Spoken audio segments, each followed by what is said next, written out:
Yes. Hey guys, how you doing? Martin Lopez here.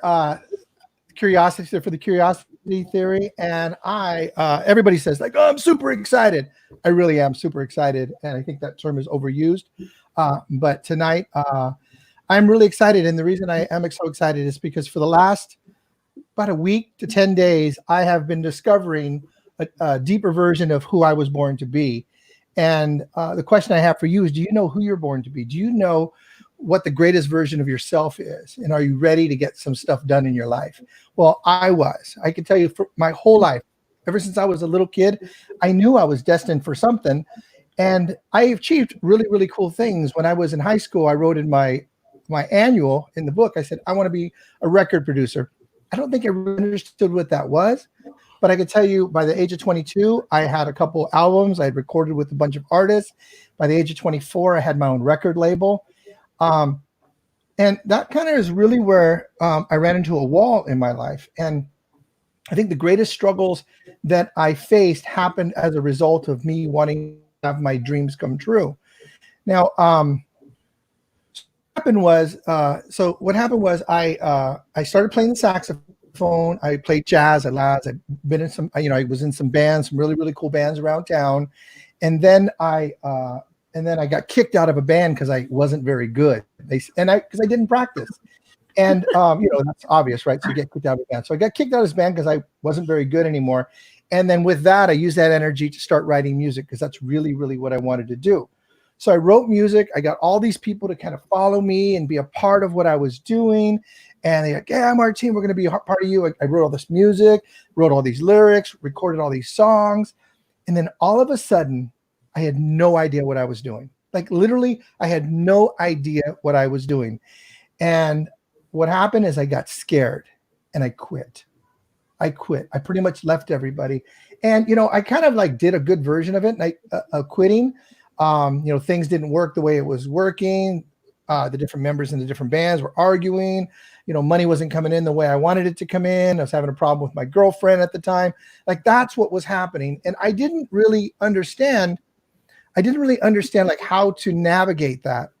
So fast forward, I realized that that's what happened to me about a year ago when I was at my mom's house. And so what happened was I was at my mom's house and I was at a dinner and a bunch of her friends were there. And I was telling a story about my music career. And halfway through the story, I realized I was lying. I had a story and I blew up the story.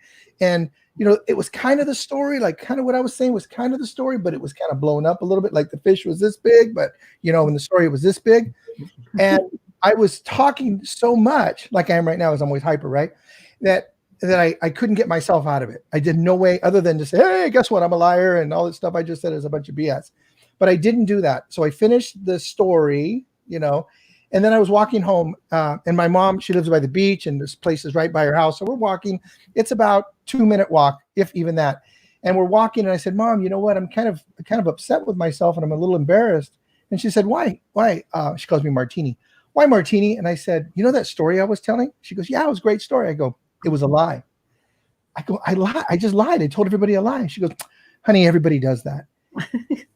And the thing is that what that made me do is it made me look at my life like, where am I a liar and why am I lying? And I realized in that moment that the reason I was lying is because I didn't have another strategy. I didn't know how to get from my life what I wanted from my life. Like I didn't know when I was 24, 25, 26 years old, somewhere right around there when I broke up the record label, is I didn't know what to do. So I just got out of it. And my whole life, from like 26 to about 54 years old, I would just lie. And it was just, I wouldn't like flat out lie, which is, a lie's a lie, right? But what I would do is I would exaggerate. And I told myself in that moment, I'm done telling lies. I'm done lying. And I wanted to shift everything. Well, the problem is I built myself up as a particular person and I had no idea who I was. So since then, I've been on a journey to figure out who I am, being more authentic, being more vulnerable and all that. And a couple weeks ago, I got to meet these people right here. And it's Shaitan and Carola. And I took this report. On their website, there's a report you can take. And I took the report and I started to read this report. It's like 19 pages, and it told me all kinds of stuff about myself. Now, I'm not the kind of guy that's into astrology and numerology and like what's your sign and like I'm a Cancer with a bad moon rising and all that stuff. That's not my thing. But I'm also not going to just like disregard stuff. When I read this report, I'm telling you, it nailed me like I've never been nailed before. And I just had to get them on the show to share them with you guys. So I'm going to bring Shaitan and Carola on right now, and we're gonna vibe, and we're gonna talk about how we're designed, what they do, and then maybe I can get a little help. And by getting help from me, maybe you guys will learn something. So please welcome Carola and Shaitan. How you guys doing? Hello. Great. Hi, Martine. Good. Great to be here. How fun. Curiosity.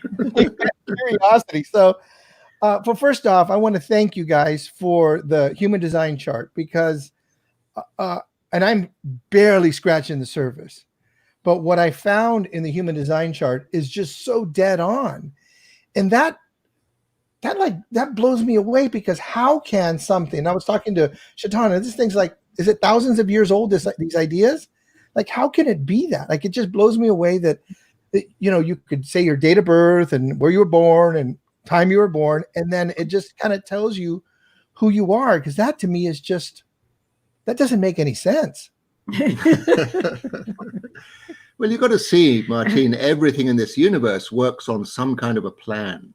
It's not just random here. And the beautiful thing about human design is it actually, as you described, it puts you on the spot in your own life. And this is a first. It really tells you exactly, we're going to describe it as the user's manual. It tells you how to go about your life in a way that brings the success, the fulfillment that you actually came here for.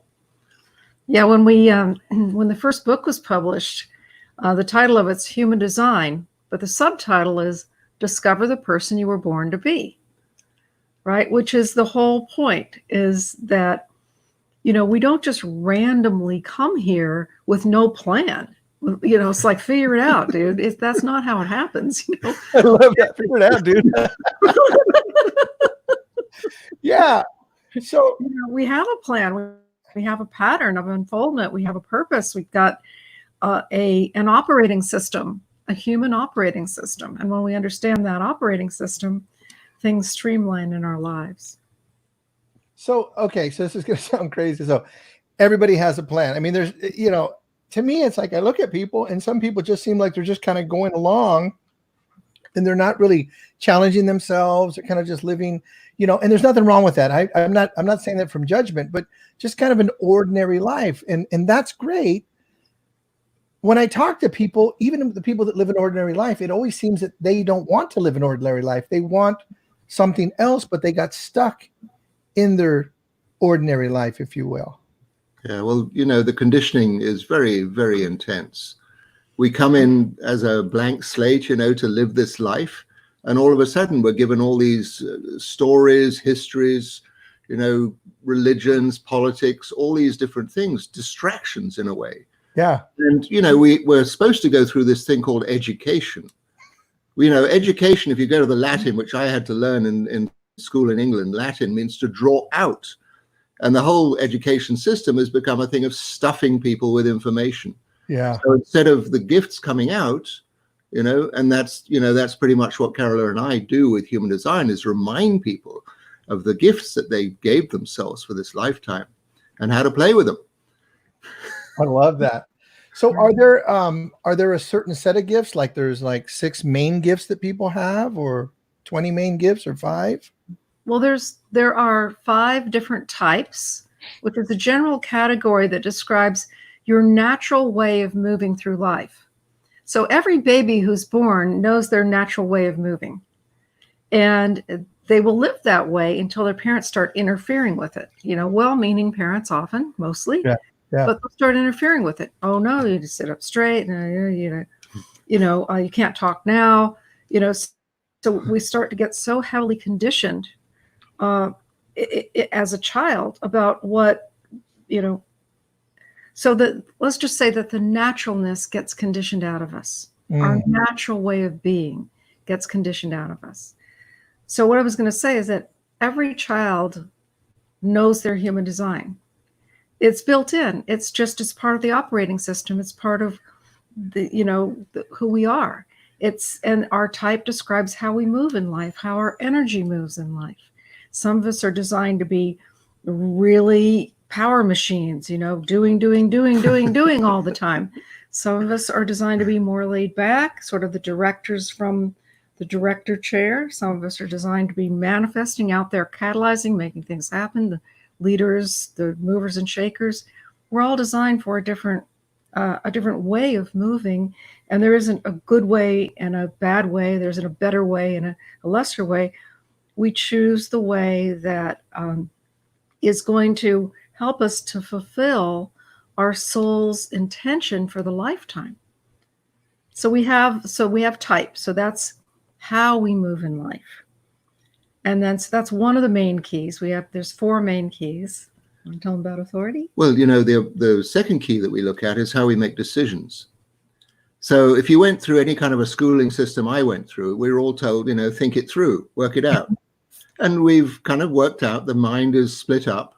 You could go this way, you could go that way, and it's like the teacher saying, go this way, all right, let's go this way, but actually after a bit you realize, well, I could have gone that way as well. Yeah. So, we're left in this flummox of trying to add up pros and cons. And of course, everything goes downhill because it's like flipping a coin, depending on, which side of the coin's got more weight on it. So the beautiful thing about human design is there are 6 of what we call these authorities. And we each have one for our whole lifetime.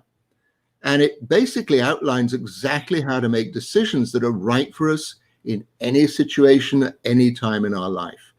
And there's the thing, you start clicking into how to make decisions that are right for you, everything starts to change. You're no longer in this flummox, well, should I, shouldn't I, could I, couldn't I? You're in this thing of just a flow in your own life. And you're actually equipped to meet anything on your own terms. And it really is a dramatic transformation when we get these things, when we really start going outside of what we've been told the whole time. Well, you're supposed to do it like this. Yes. And, you come into your own power, which is exactly what we came here for. So, okay. So I took I filled everything out and I got my human design chart. I got the report and it says I'm this manifesting generator, and I read through that and I'm like, whoa, that's exactly like me. and not only is it exactly like me, like I just kind of saw like all these little missing pieces. And what I loved about the chart is I don't know if I'm right or wrong, so please correct me.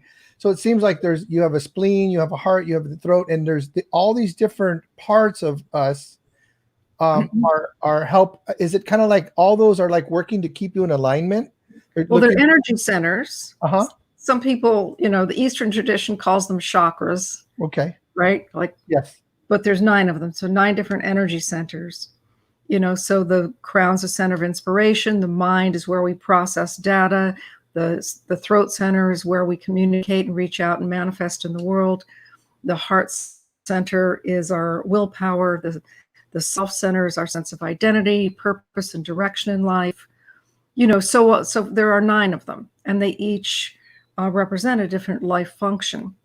So each person with their human design will have different ones of those centers either colored in and lit up or what looks like blank. Yes. But actually those centers that look blank are actually reflecting centers. They kind of act like a mirror. So wherever we're not filling in the energy, we're reflecting it, we're mirroring it. So for instance, somebody with let's take you. So you've got a defined sacral center. You have to be a manifesting generator. Okay. So the sacral center is a center of life force energy. It's in your lower belly. Okay.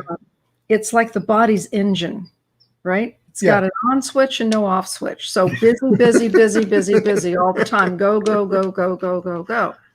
It's a motor. It's a center of motivation. It describes a way that you move in life. Not everybody has the sacral center defined. For instance, Shaitan doesn't.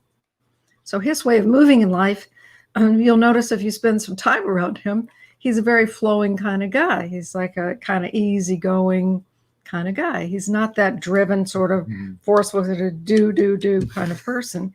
And it correctly describes him. But look, if he was raised in a family that said, you got to get out there, boy, and make it happen. Every day you got to get out there and work hard, and prove yourself. And so if his family was like expecting him to be a certain way, according to their standards, and he was conditioned to do that, then he would be acting antithetically to his nature.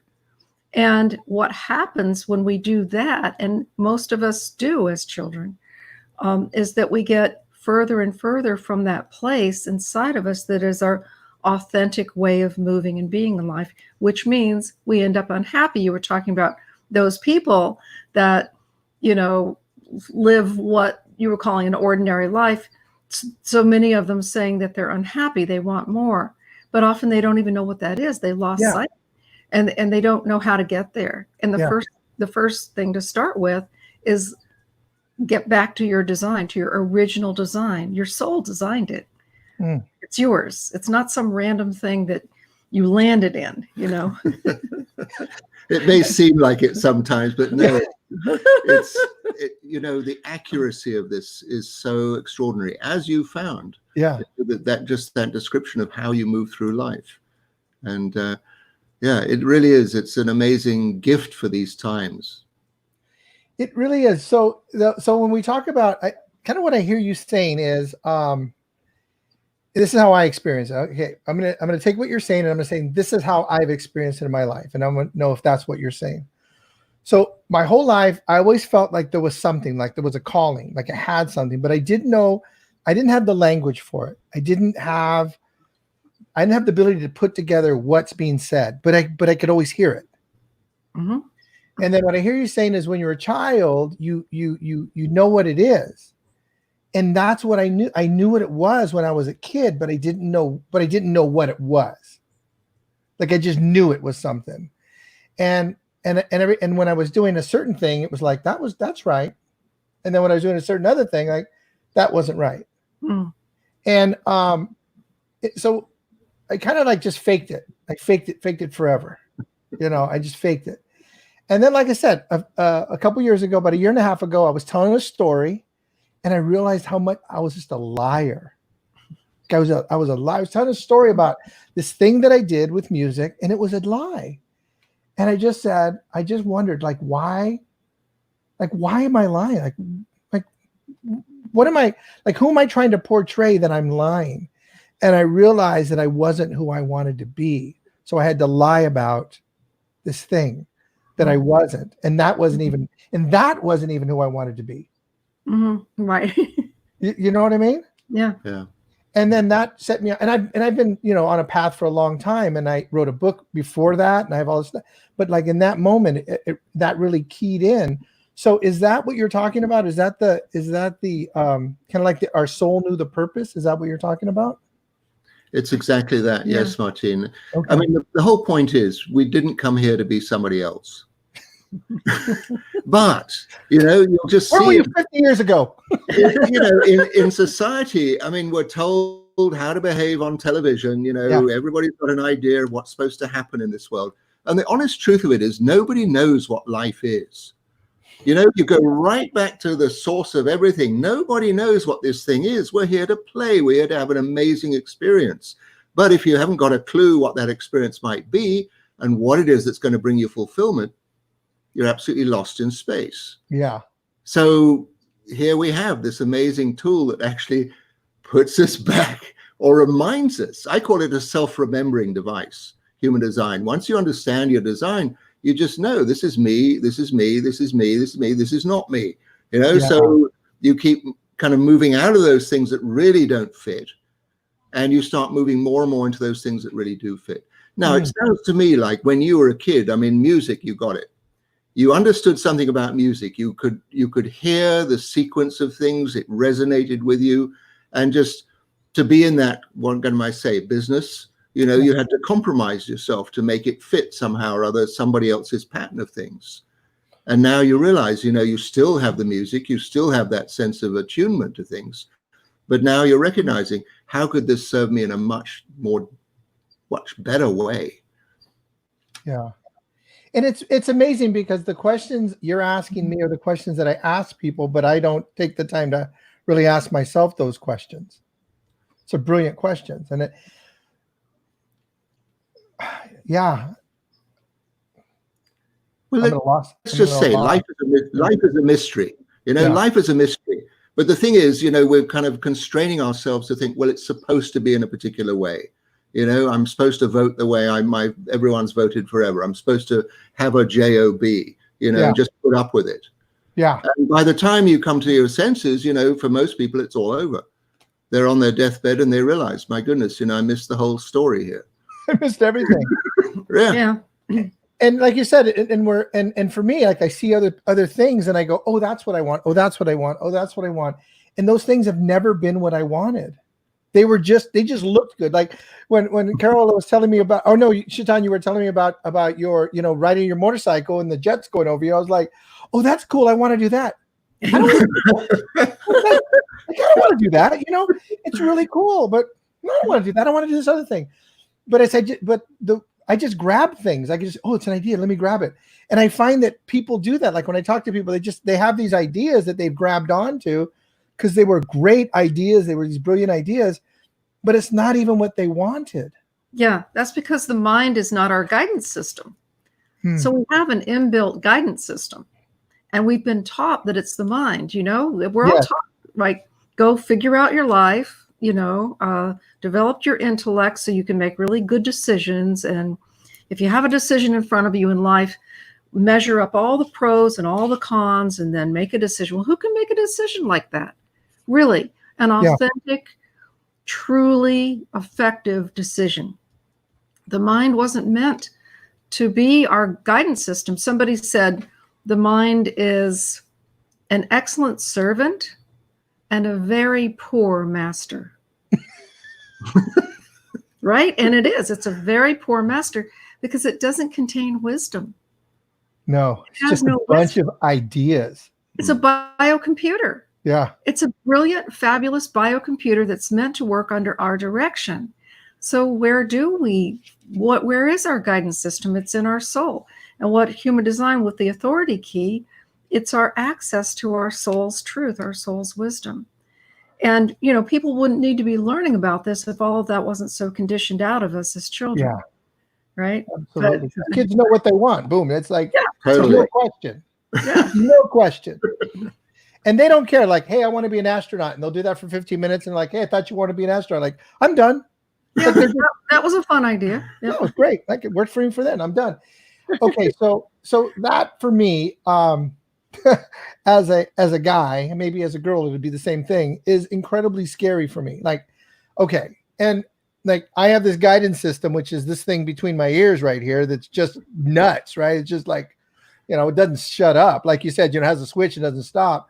And it just goes and goes and goes and repeats and repeats and repeats. And now when you're telling me there's another guidance system, there's the soul's a guidance system. Listen, I believe that. Like, that sounds, correct. Like, but I'm not going to trust that guy. So is that what people have to work through? Like having to trust that soul? Well, they need to, when they first get introduced to human design, it's a big leap to say to somebody who's lived, say, 45, 50 years, okay, look at your life. How many bad decisions have you made? Oh, well, I wrecked this marriage and I went down that wrong career path and my dad thought I should be a dentist. I hated it, So all these bad decisions that people made, like train wrecks in their life, right?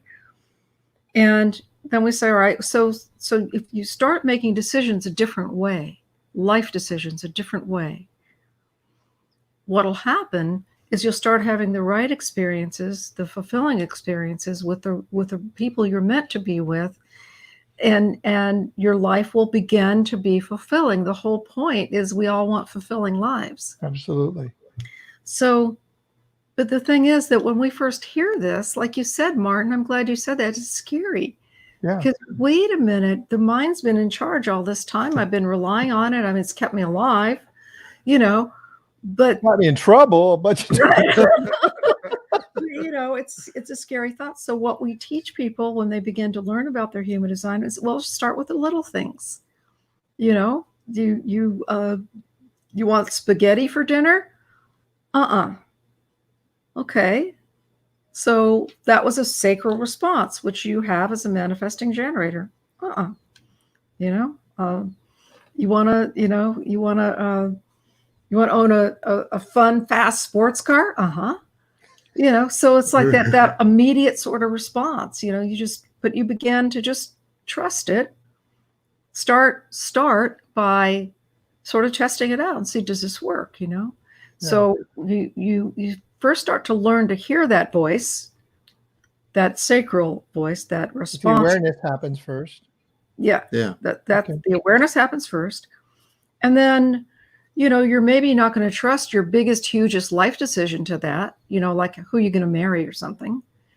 So we say, well, start out with the smaller things, you know, and the smaller decisions in life. I mean, we make hundreds of decisions every day. Oh, yeah.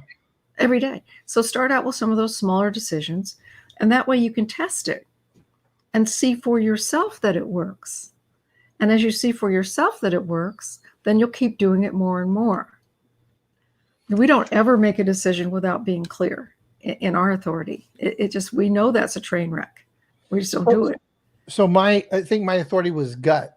And that kind of threw me off. It's like, because I've trained myself to be a person that kind of looks at options. But before I used to do everything, you know, had a gut feeling. So I did something. Yeah. And it like was almost always right. Yeah. Like almost always. And then I was like, and then I got in trouble. So then I said, well, I'm not going to do that anymore. So I trained myself to this other thing. Yeah, it can happen like that. Welcome for sure. to the club. Yeah, you know? absolutely. Yeah. So Jack has a question. Jack said something in a statement. He says, don't we have choice to let our mind be focused or unfocused? Well, some of us really do, because we don't have a defined mind. And so it's a lot easier to just relax the mind and not have the mind be such a strong focus. I mean, Martin, I haven't seen your design yet, but if you've got a defined mind, then, you know, the mind's always going. It's always thinking. It would be the green center at the top. It's the undesigned one. It's the undesigned. Yeah. Yeah, it's not colored in. Okay. Yeah. So you have an undefined mind. So basically that indicates Yeah, that's an understatement. you've got millions of ideas for other people, but you've always got to put a question mark on whether the idea is actually for you. That's the nature of one of those white centers. So the great thing caught up over there. Yeah. Okay. So the thing with the mind, if we're going to call it a biocomputer, you know, are you running Windows software? Are you running Apple software? You know, what kind of software, what kind of program have you got in your mind? And that's how the mind works. It works according to some kind of program that it's picked up along the way. So it's always, in a sense, it's going to be tailored to somebody else's input. And so with your design, with that white colored mind center, you're full of ideas. I mean, you've got ideas flying through you. And what you'll find is mostly these ideas are really helpful for other people. And the question is there somebody around you at that moment in time when you've got one of these really pristine ideas that would do them great things? But you have to question sometimes whether these ideas are really going to work for you. Mm-hmm. I read that. Yeah. You gotta you have to be able to, in my design, you have to be able to say, is this for me, or am I getting something from somebody else? Yeah.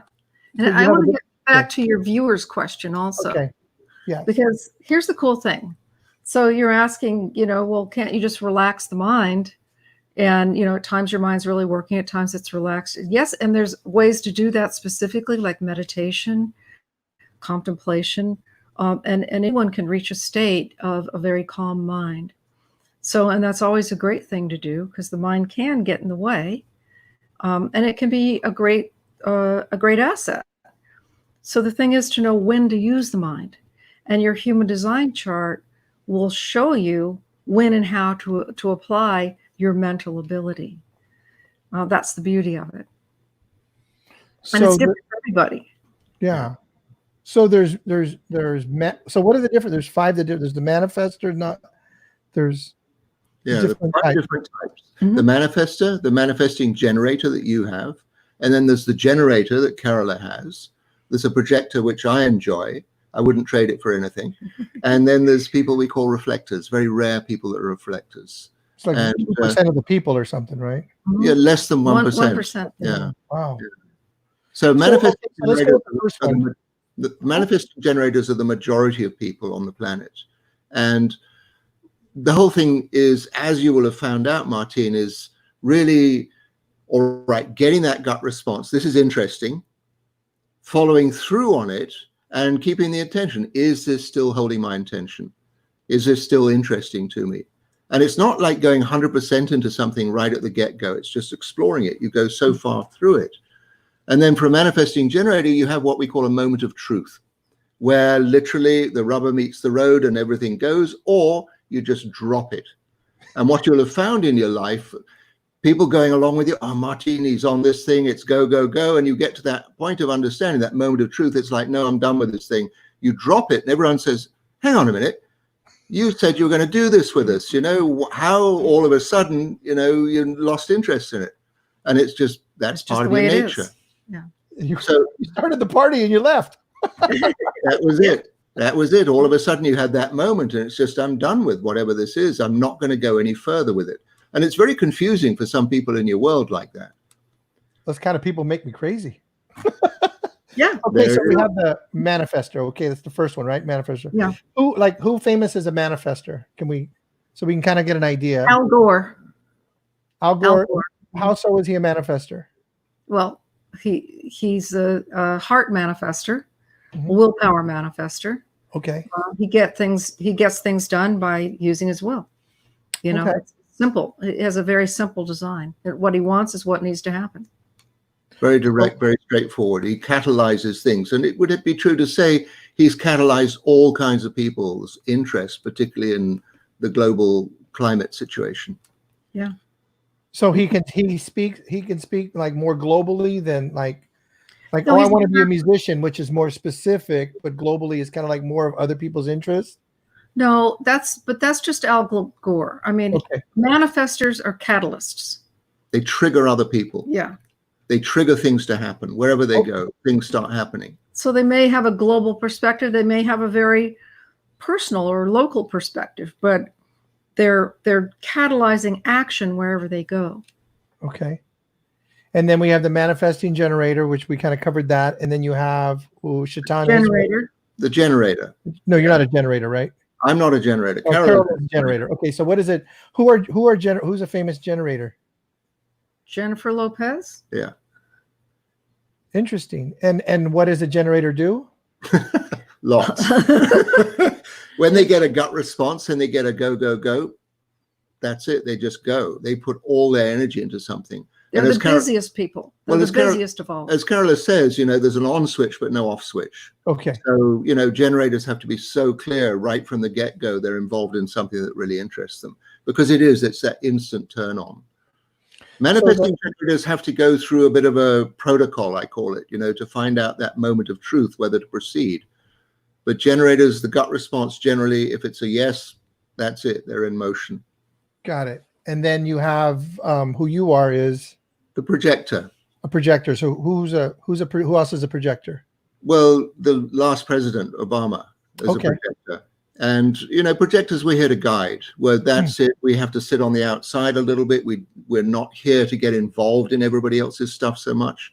We're here to sit back a little bit, watch what's going on, and on demand, be able to provide direction, be able to give some kind of clues, pointers to things, to stop people that are in full flight if they're going into something really crazy, and just say, maybe there's an alternative way of doing this.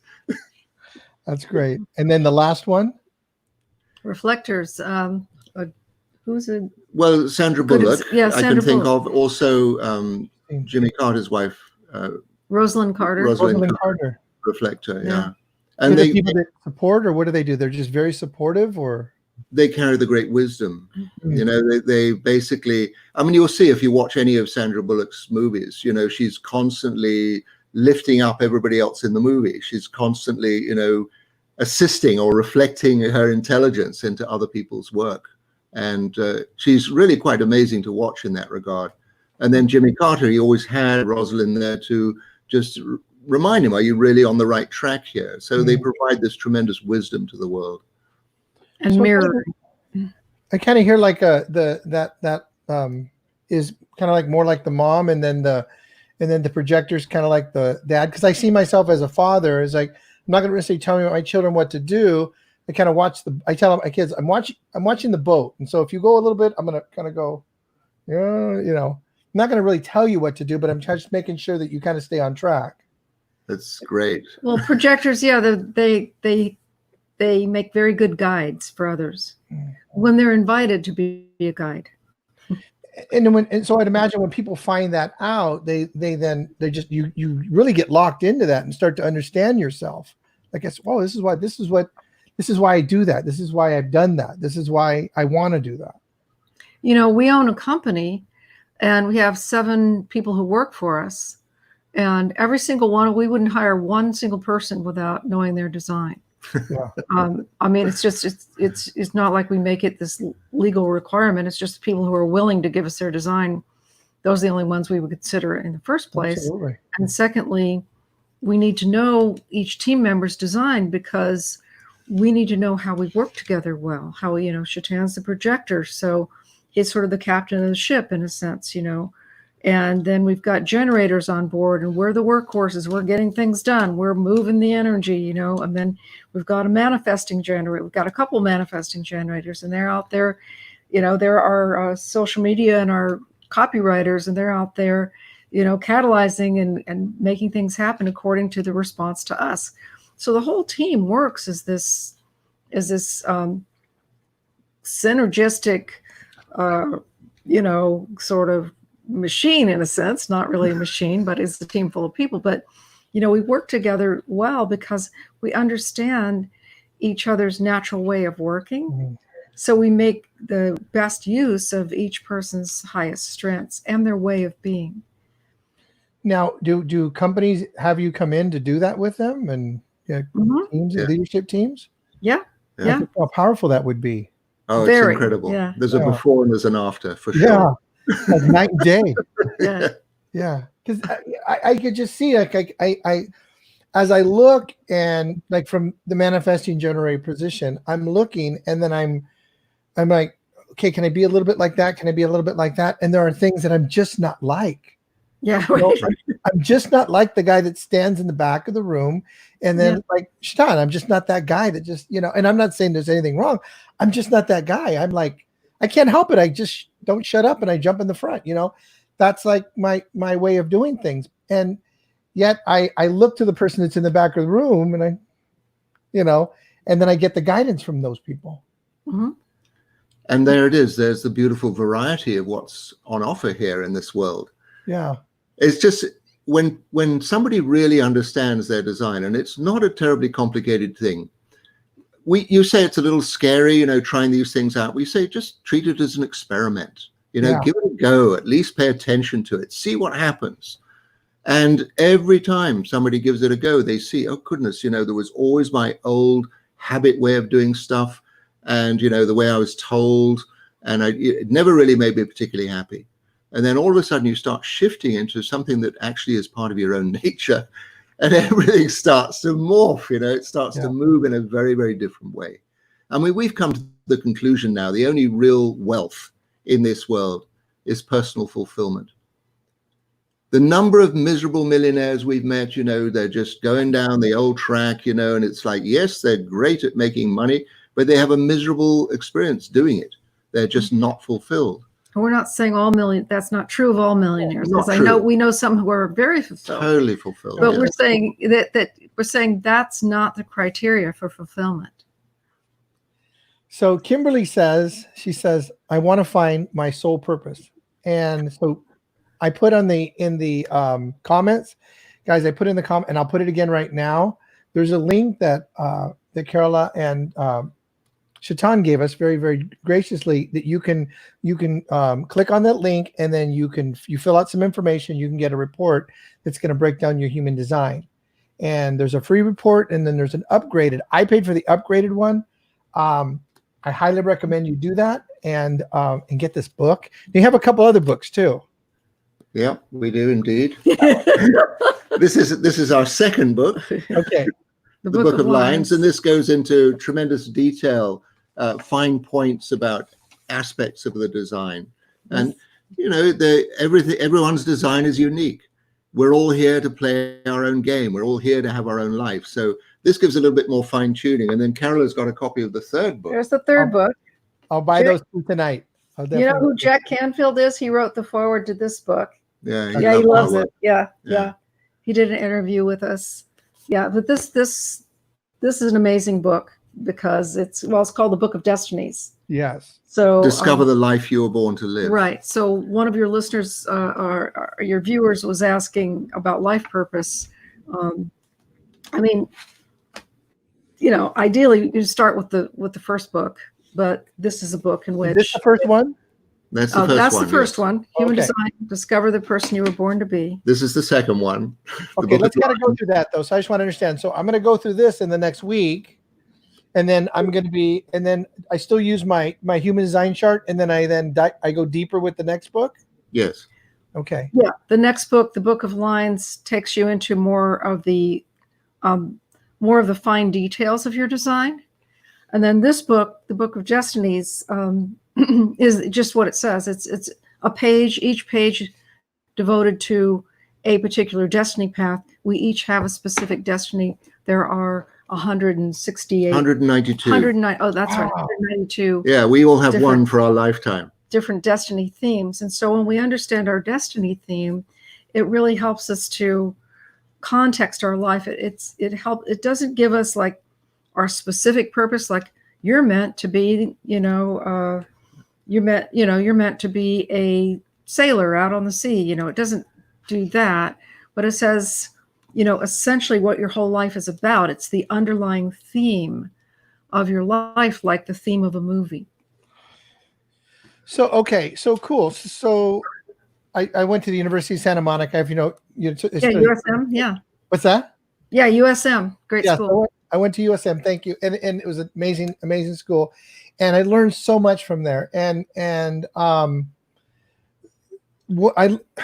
So for me, what I hear you saying is that there's a theme, and I guess this is a total manifesto generator question, right? Can I get through one theme and then do another one?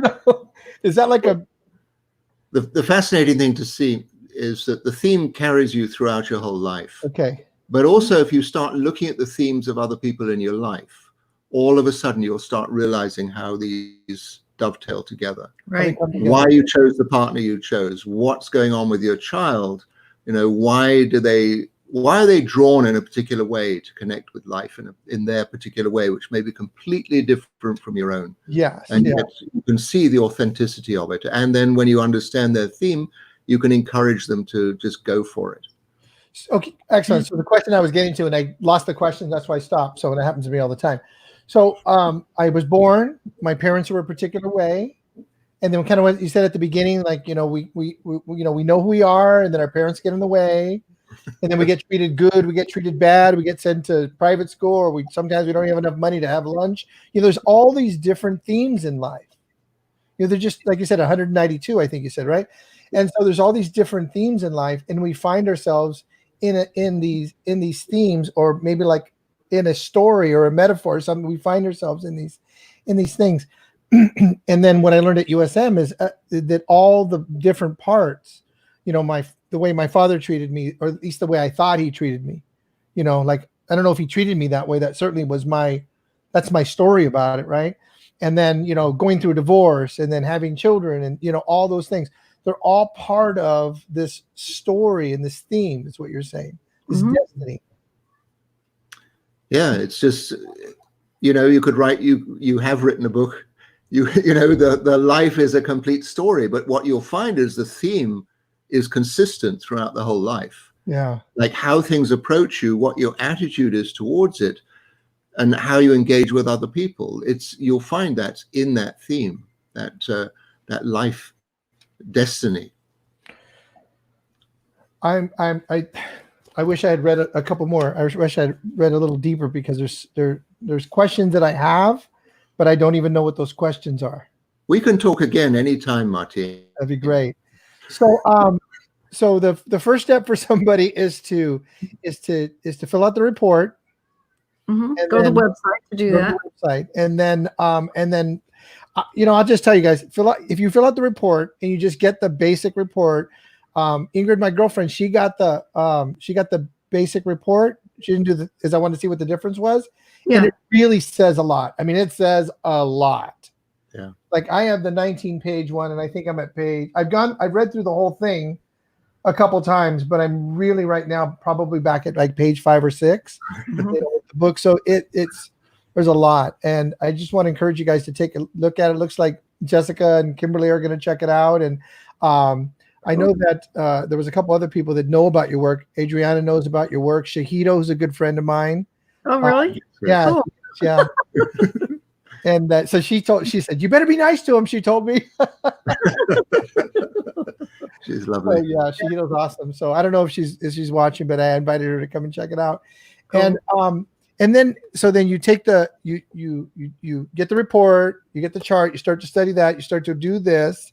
What else is there to do? What else do people do with you guys? Well, we offer trainings for those people that really want to go into human design and really explore this system. We'd have to say, Martin, it is the system for these times. Everything in the world is changing. Yeah. Despite the fact that we've been on lockdown or whatever, we've had to really reconsider what we're doing in our lives. Human design really tells you, this was the story. This is what you gave yourself to start with here. Or people get an individual reading. So that's a 90-minute deep dive. Okay.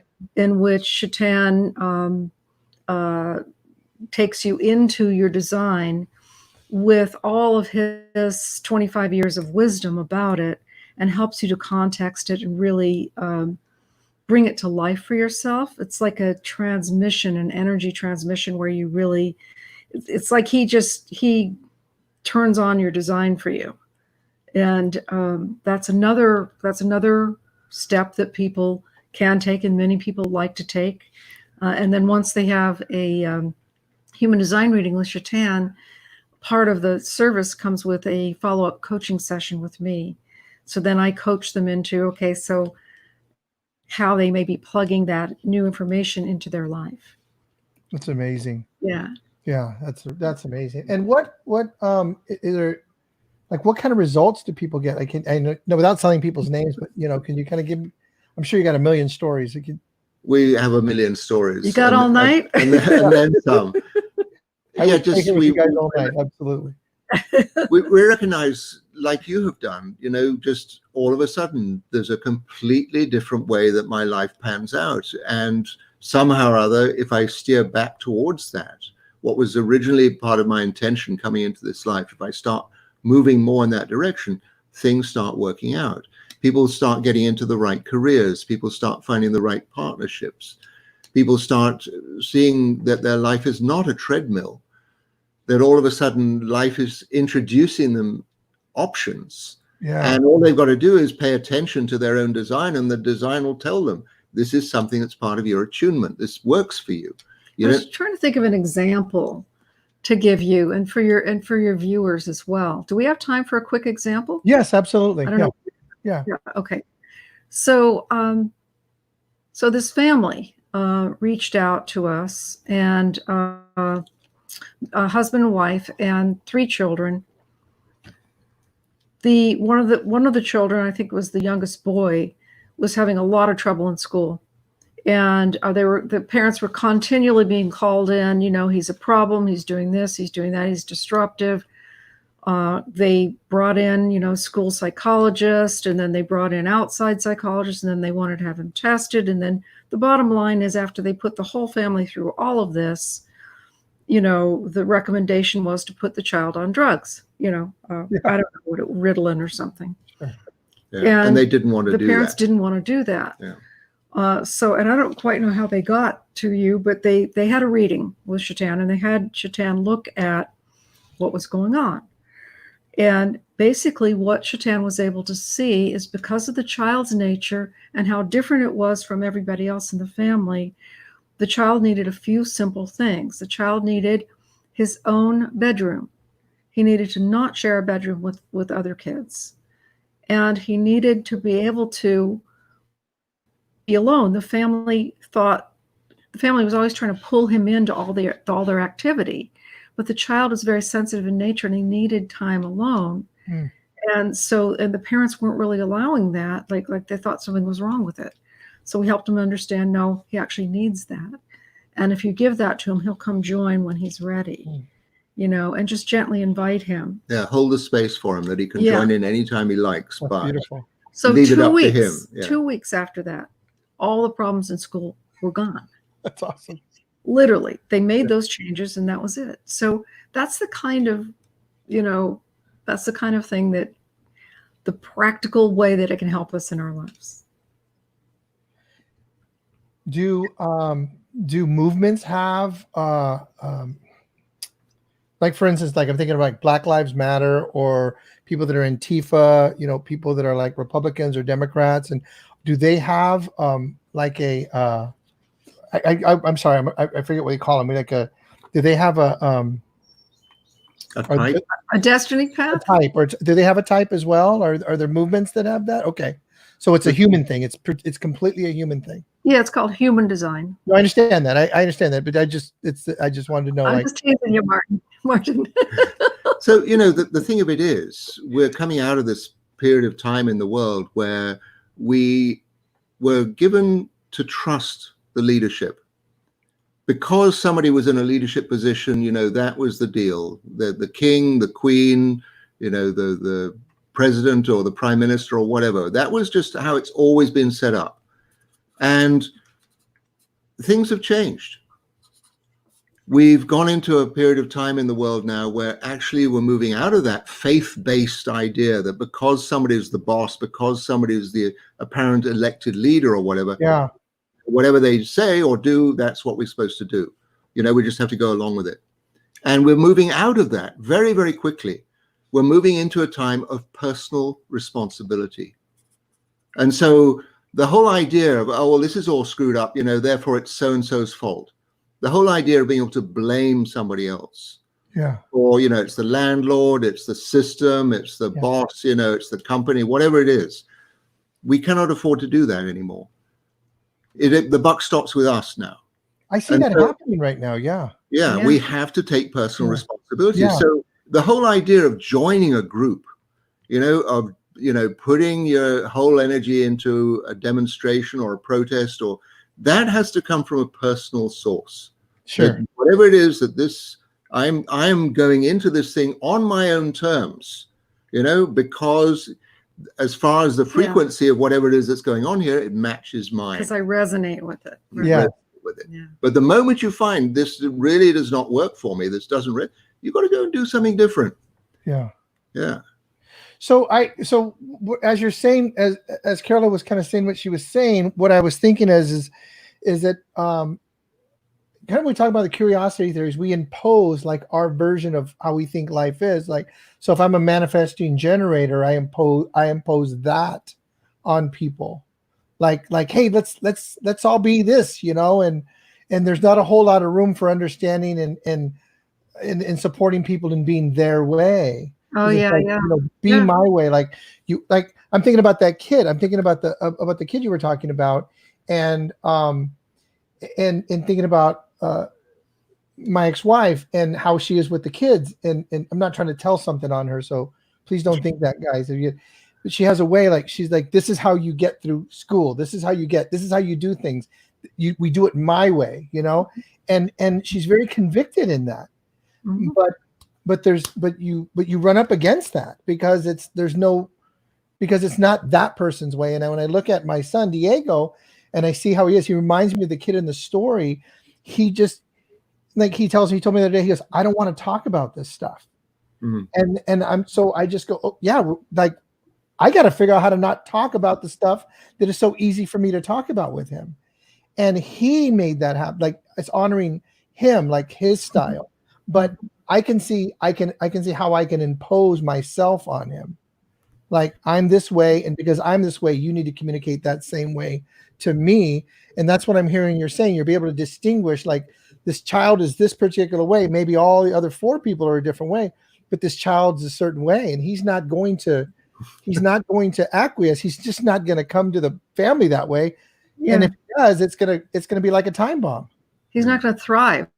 He won't thrive. He's not There you going to go. thrive and do well because he's not being given the energy that he needs, Wow. There's a magical thing happens, when just maybe one person in a family understands their human design and starts living true to their design. It has a ripple effect into everybody else's lives.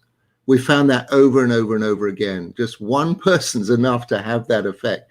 It affects the family, it affects the business they go into, and all of a sudden, things start moving in a much more harmonious way.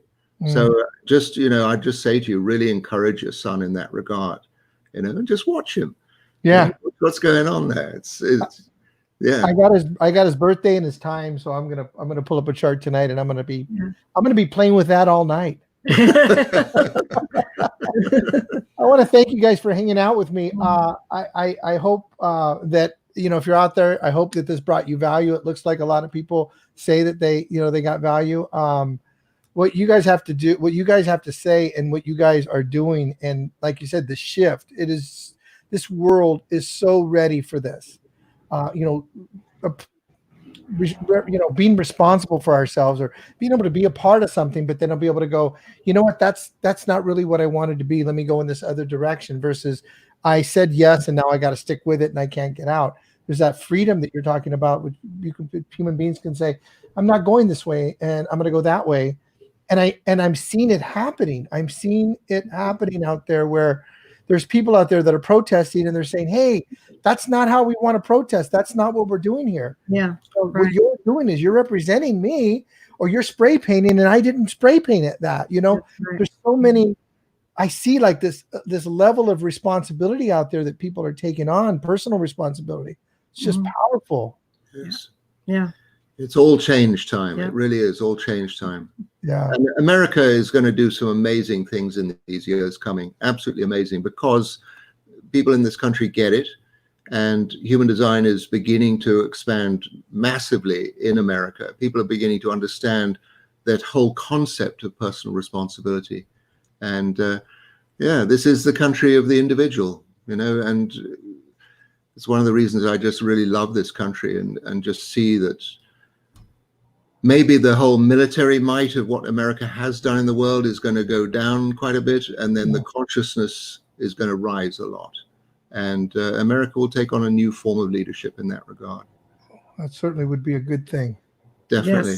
Yes. Certainly would be a good thing. I want to thank you guys for hanging out with me. I'm very, very grateful for just the energy and what you guys are bringing to the planet. It's beautiful. And I know for me, I consider myself a leader. I consider myself someone that's going to make a difference. I always knew that I would, and I will do whatever I can to do that. And I just seriously, I'm almost at tears right now, because this is like shifted so much in me to be able to do that. And I'm really, really grateful for that.